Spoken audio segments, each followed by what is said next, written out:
ತಲೆನೋವುಗಳು ಅತ್ಯಂತ ಸಾಮಾನ್ಯವಾದ ಆರೋಗ್ಯ ಸಮಸ್ಯೆಗಳಲ್ಲಿ ಒಂದಾಗಿವೆ. ಆದರೆ ಎಲ್ಲಾ ತಲೆನೋವುಗಳು ಒಂದೇ ರೀತಿಯಲ್ಲ. ಪ್ರತಿಯೊಂದು ತಲೆನೋವಿಗೂ ಅದರದೇ ಆದ ಕಾರಣ ಮತ್ತು ಮಾದರಿ ಇರುತ್ತದೆ.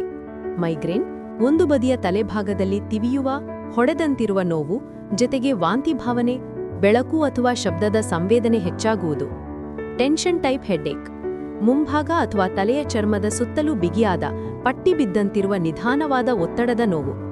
ಕ್ಲಸ್ಟರ್ ತಲೆನೋವು ಕಣ್ಣಿನ ಸುತ್ತಲಿನ ಪ್ರದೇಶದಲ್ಲಿ ತೀವ್ರ, ಚುಚ್ಚುವಂತಹ ನೋವು, ಕಣ್ಣೀರು ಬರುತ್ತದೆ ಅಥವಾ ಮೂಗಿನಲ್ಲಿ ನೀರು ಸೇರುತ್ತದೆ. ಎಕ್ಸರ್ಷನಲ್ ತಲೆನೋವು ಶಾರೀರಿಕ ಚಟುವಟಿಕೆ ಅಥವಾ ಒತ್ತಡದಿಂದ ಉಂಟಾಗುವುದು. ಹೈಪ್ನಿಕ್ ತಲೆನೋವು ನಿದ್ರೆಯ ವೇಳೆ ಮಾತ್ರ ಉಂಟಾಗಿ ವ್ಯಕ್ತಿಯನ್ನು ಎಚ್ಚರಗೊಳಿಸುವ ತಲೆನೋವು. ಹೈಪರ್ಟೆನ್ಸಿವ್ ತಲೆನೋವು ರಕ್ತದೊತ್ತಡ ಹೆಚ್ಚಾದಾಗ ಉಂಟಾಗುವ ತಲೆನೋವು. ತಲೆಗೆ ಗಾಯವಾದ ಬಳಿಕದ ತಲೆನೋವು, ತಲೆಗೆ ಪೆಟ್ಟು ಅಥವಾ ಅಪಘಾತದ ನಂತರ ಕಾಣಿಸಿಕೊಳ್ಳುವ ಪೋಸ್ಟ್ ಟ್ರಾಮ್ಯಾಟಿಕ್ ನೋವು.